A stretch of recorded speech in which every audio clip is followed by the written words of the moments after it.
Good morning and welcome. My name is Michael Dockery. I am a former tutor and current member of Literacy Mid-South training team and board.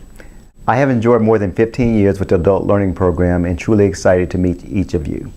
Our goal today is to provide you with approaches that would assist you in having an enjoyable and successful tutoring experience and better understand the students in our program. Because our student population is so culturally diverse, it will be important that we are sensitive to the needs, challenges, and specific requirements of each learner.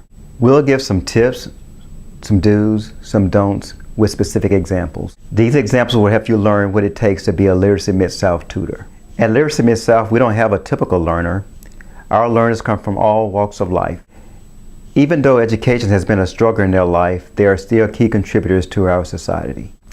They are fathers, they are mothers, they are glass makers, they are business owners. Some are striving to be barbers, and some realtors. They are all lifelong learners. Remember, you'll be a learner in the process too. Let me introduce you to some of our current learners and listen to some of their very unique stories.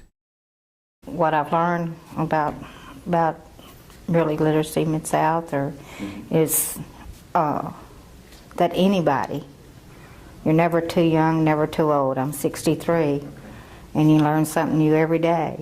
I mean, just a few years ago, I'd pass out if a book was handed to me. I would get so nervous. Now I just grab books and read all the time. I enjoy reading. It's just a great feeling that, you know, instead of is, and that, I could read those small words, but no further than that. And it's been great. It's changed my life a whole lot. To me, it has. Now, people around me, they, you know, well, my granddaughter, she can really tell it because she says, Mimi, we can have class now and you can read, and because she reads. She's 8 years old, and she just reads all of the big words and everything, and she'll say, I'll just help you with it, but now I can help her with some now, and it feels great. It just feels great to be able to sit down and read with my granddaughter, and the main thing is to read my Bible now. My goals is to get my GED. I might be 90, but I'm going to do it.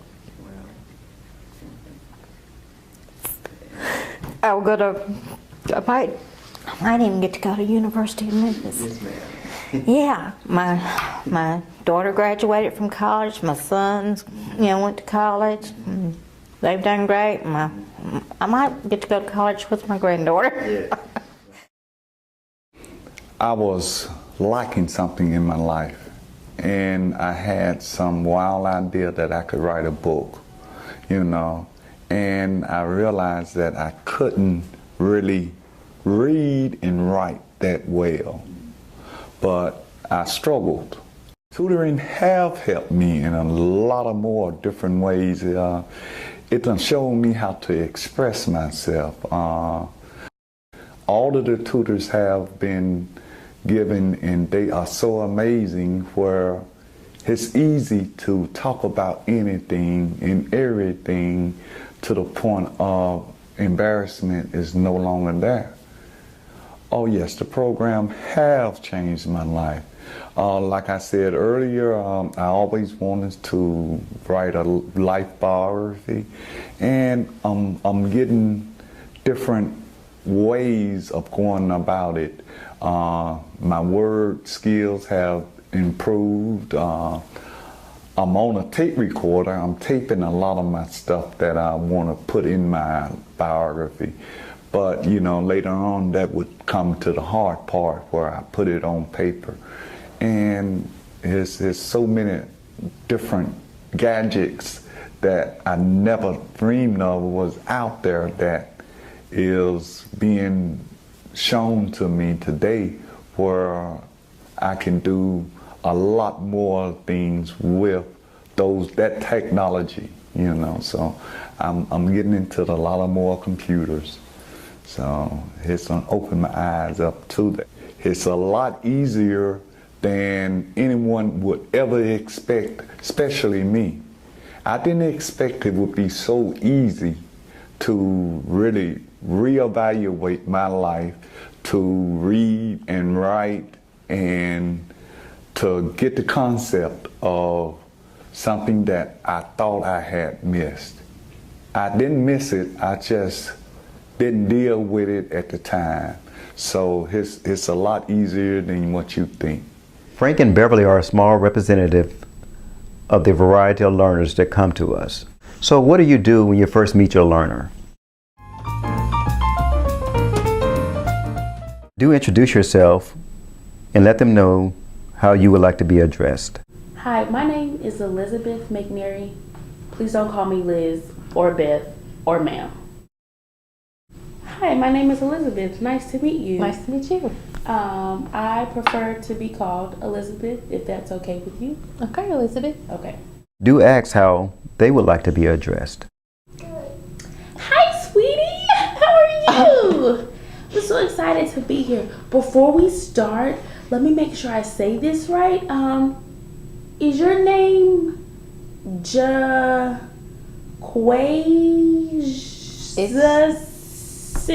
That's hard. I'll just call you Jay. Okay? That's fine. Let's get started. I really prefer. So, hi, how are you? I'm good. I apologize if I say this wrong. Jaquez, is this the name you prefer, or would you be more comfortable being called another name? Jaquez is fine. Okay, Jaquez it is then.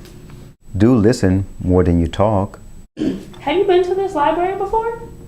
Mm-mm, I like the actually fourth haven't. floor. We should go sit on the fourth floor. I think it's quiet up there. Have you been to this library before? No, I haven't. Well, what type of study area would you find more convenient? A quiet space or a loud space? A quiet space. I think the fourth floor has some quiet spaces. Would you like to try going up there? Sure. Okay. Don't make assumptions. So I bought this book that I think we can start out with, and I know you haven't heard of it, let alone read it because you can't read yet, huh? So this should be pretty exciting. Since this is the first time that we're meeting, I wasn't sure what type of books you'd be interested in, so I brought this one so we can look through this one if you'd like. But if there's another topic that you'd like to explore, we can use one of those books instead. I'll try this one first. Okay. If you're not sure what their goals are, ask. I'm not sure what to do with you, so I brought these kid books, and we can just start with these. Okay. So, this is our first time meeting, and I'm unsure of what your goals are. So would you like to tell me what you want to work on, and then we can kind of craft what we do from there? Well, I really want to get my GED, and I'm really interested in learning about traveling more. Well, we could get some travel books. Would you like that? Sure, yeah, that'd be great. Okay. Don't talk down to your learners. So last week you mentioned that you were interested in getting your driver's license. Mm-hmm. Do you even have a manual? No. You know you have to have a car to take the test I do and a have car to get to the test. Do you even have insurance? So last week you mentioned that you're interested in getting your driver's license. Mm-hmm. Do you know what you need in order to prepare for that? I really don't. Okay, well we can go on the Tennessee Driver's Ed website and look up the resources that you're going to need before you start to prepare for the test. Okay, great. Do use differences as learning moments. I'd like to learn about getting my CDL license, but I don't know anything about it. Can you help me? I don't know anything about any CDL licenses. We're just going to stick to these worksheets, okay? I'd like to learn about getting my CDL license. Can you help me with that? Sure. I don't know much about it either, but we can look online together. Okay, that'd be great. Building a relationship takes time. Take hints from your learner if they seem uncomfortable. Stop what you're doing and listen. It may take them a while to trust you enough to open up about what's going on in their personal life. You can share what you like about yourself so they can feel more comfortable talking with you too. Just be sure you don't monopolize the conversation. There are many things in daily life that can prevent our learners from reaching their full potential. It is important to recognize that we're all adults and we all have responsibilities outside of their tutoring sessions. The learners may cancel last minute or show up late. So what are some of the things that can hinder learning? Many of our learners have children. As parents, we can understand this has hindered many from continuing their education. Also be aware if a child gets sick, if they can't find a babysitter, or if school is out, some learners may take time off from the sessions. If they're consistently very tired during sessions, don't reprimand them or tell them they're wasting your time. Ask if their work schedule has changed, or is there a better time or a day they could meet you. Even if it doesn't work out with your schedule, call Literacy Mid-South and we'll rematch you or your learner so it works out best for everyone. If they're always late, maybe they can't understand the bus schedule, so they're riding around too long, afraid to ask anyone for help. Or if the time isn't working with the bus schedule, just adjust when you meet. It may help even by changing your time by 15 minutes. Or there could be a library closer to their home. If the learner is coming distracted and they don't seem engaged, ask if they would like to stop for a day, or if there's anything they would like to do or need help with at that moment. They may have a pressing need and not want to offend you by saying they don't want to do what you have taken time to plan out. They may have a fear of learning. There are many reasons why our learners don't make it through school or successfully through the first time around. We want to make sure that we are aware of cultural differences between our learners and ourselves. Once again, at Literacy Mid-South, we have learners from all ethnicities, from Memphis to Chicago, from Ethiopia to Japan. In the following, we will discuss good and bad examples of dealing with cultural differences. We will go over our 86 list, a list of terms that can be insensitive when used in reference to our population. When you're tutoring, do say words like assessment, level, tutor and learner, but don't use test, grade, teacher and student, or pass or fail. Cool. That's Ramadan. We celebrate that holiday. Let me stop you there. This is against my religion, and I don't feel comfortable discussing this with you. I'm sorry?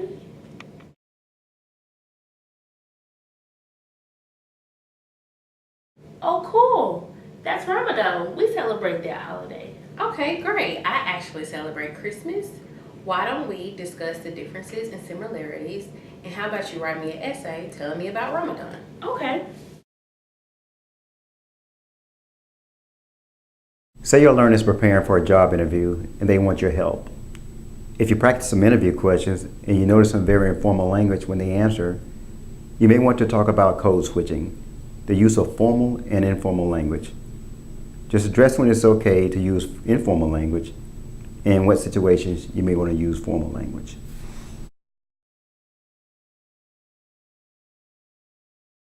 When seeing your learner in public, don't go up to them and start talking, assuming anyone that may be with them knows they're being tutored. Family and friends may not know they cannot read, or they may be embarrassed that they have to get help. If you see each other, be polite, do wave. If you initiate a conversation, follow their lead. You may get to be friends with your learner and talk often and share things on social media. Don't use a picture or tag them without your permission. You can mention that you enjoy tutoring at Literacy Mid-South. Also be respectful when leaving phone messages. If your learner gives you another phone number, ask if you can leave a message. If you're ever unsure, just leave your name and number. Don't say what it's in reference to.